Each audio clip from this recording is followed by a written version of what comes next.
I've worked as a construction manager for about a decade now, and I would say probably half of what I do is to just handle conflicts.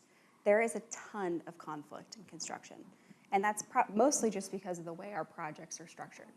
Imagine if every time we built an airplane, we changed the design and built it in a new location with a new group of people who had never worked together before.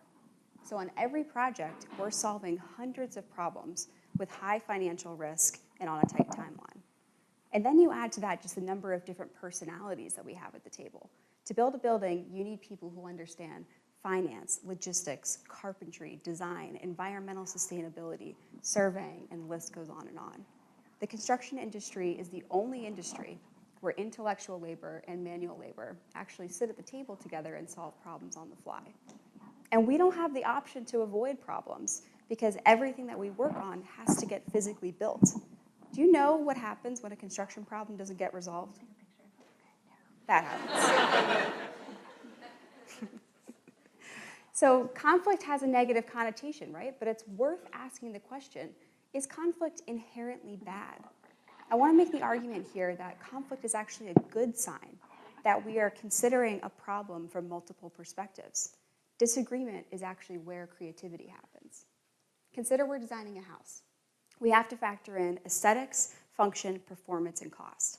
And if we took any of these four items in isolation, none of them would work.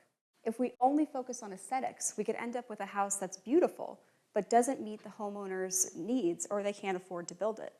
If we only focused on function and cost, we could end up with something that we can build, but maybe leaves a detrimental impact on the experience of a neighborhood. So our challenge isn't getting everyone to think in the same way. It's getting everyone to integrate their experience and priorities into something greater than a single perspective. And the ability to do that, the ability to get teams to pull those levers, requires the ability to navigate conflict. But as soon as I say that we have to get comfortable with conflict, the air leaves the room and everyone's chests get a little uncomfortable, right? Because conflict is hard for us. We want life to be easy. We all want to be liked. We want everyone to just agree with our brilliant ideas. Even when our best friend disagrees with us, what do? We ruminate over their text messages, and we have to fight over these feelings of anxiety and anger just at the idea that someone's challenging us. And that gets even harder. There's a lot more fear involved when you're disagreeing with someone who has a different perspective than you. Because you're not only hearing their disagreement, but we're listening for signs that they're discrediting who we are or what we represent. And it is very hard to solve problems when both teams are playing defense. I worked with this foreman who made my blood boil. He was in charge of installing all of the windows on a project that I worked on. And every time something would go wrong, he would come bursting into my office and tell me why it was all my fault and how I needed to do something immediately or he was going to start charging me money for downtime. And the first few times that it happened, I would just fume over the injustice. How could this guy think that he was right? And I would lay out all of my evidence and I would tell him exactly why he was wrong. And we would go back and forth, one-upping each other, and guess what? The problem didn't get solved. And not only did it not get solved, but I needed his expertise to solve these problems. He's the one with 30 years of installation experience. He knows his crew and his equipment and his tools better than I'm ever going to. And he needed me too. He was clearly having organizational problems in his company, and he needed my ability to synthesize the chaos and give everyone clear direction. But we were so focused on one-upping each other that we couldn't see what we could learn from each other. But then something important happened. I watched him do this burst into the office routine to someone else on my team, someone who was more experienced and who I had a lot of respect for. And it kind of clicked for me that this had nothing to do with me. It didn't even have anything to do with the problem that we were working on. This is just how this guy handles problems, right? So when I saw him do it to someone else, it didn't seem aggravating, it just seemed kind of absurd.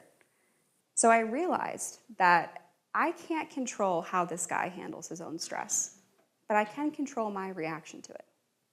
So the first thing I did was to stop reading his emails. Rule number one of solving conflicts is get out from behind the computer. And then I just tried to get him talking. I asked him about other projects that he worked on, technical problems on those projects, what went well, what his crew is good at, and I tried to just get a picture of his world bigger than my role in it. And that's important because it helped me see the problems that he has differently. because they were no longer about me, right? And once I saw those problems differently, I was able to find small ways that we could bring each other value.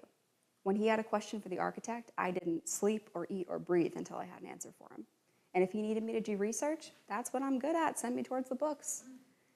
And in return, he started to open up more to me. He taught me more about layout and about waterproofing and things that I needed to learn.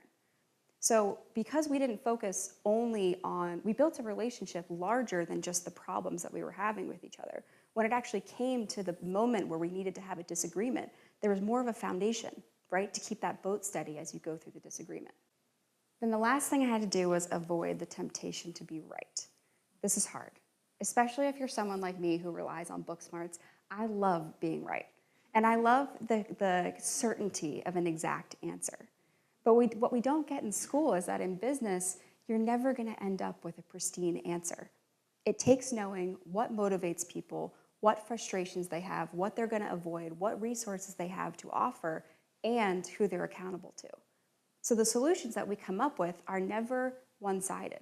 They always require teams to give on both sides. So this is not a story of reconciliation. I would still avoid this guy in every single bar I go to. And he's got a little nickname in my head that I'm not going to tell you guys. But I did learn from him that solving problems with him was about not focusing on winning the disagreement. It was about finding ways to build trust and understanding how to create that foundation to take our conflicts from being destructive to constructive. Now, there is something worse than someone disagreeing with you, and that's people not bringing you into the battle at all, right? When I first got to the job site, people went right past me to my boss because they figured that he was the one who was capable of solving their problems. So for the first few months that I was there, I had to just watch problems get solved and figure out and be a sponge and figure out how to be useful. But then one day, there was a massive rainstorm on site, and our crew's working at the bottom of this 30-foot pit up to their knees in water. And as the general contractor, this was our responsibility to mitigate. We should have known that the storm was coming and had pumps ready so that people could work in safe conditions. And I went down to talk to the crew, and the carpenter steward got in my face, and he screamed, "You gotta take care of this, someone could get hurt," spit's flying everywhere. "What were you thinking?" And my boss tells the story that as he's screaming at me, I have a huge smile on my face. I was thrilled, elated, because finally someone had enough respect for me to hold me accountable for something.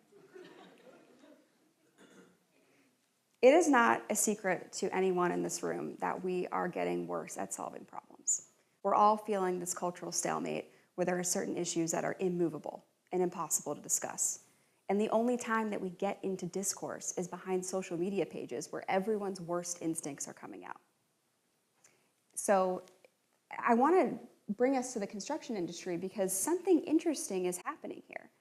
This industry is on the front line of the cultural divide that's happening in its country. And we don't solve the big, hard problems. But we have a lot of different kinds of people at the table. And we've created a culture where people go towards conflict to solve problems. So and that's a skill that we all have to build, right? That's something that we need to do to get comfortable. So I want us to take a challenge here. Think about a disagreement in your life right now that does not have major consequences. Maybe it's how you divide your chores with your roommates or group work on a project. Now, instead of texting your friend and complaining about the conflict, lean into it. See if you can use it as an opportunity to be creative with someone. Try to listen a little longer than you normally would. Ask better questions and really get them talking about something. And I bet you'll see that even when they get skeptical of you, it's not going to shake your confidence because you're going to have the ability to still stay focused on your solution and what you need to learn from them. So, and I bet we'll find after we build this confidence that we don't have to avoid going through conflicts to get solutions. In fact, it's actually a really rich way of living life because our ideas are going to be not these pristine, polished things that we come up with on our own, but things that we drag through the mud and beat up and test and revise and revisit and test again. And I bet you'll find that you'll head towards conflict in order to work on the things that you really believe in. Because you'll find safety not in voices that are similar to yours, but in your ability to navigate the work that it takes to get to the resolution side of a disagreement. In fact, we'll probably see that when we're getting stuck on a problem, it's because we're only looking at it from our perspective. Thank you.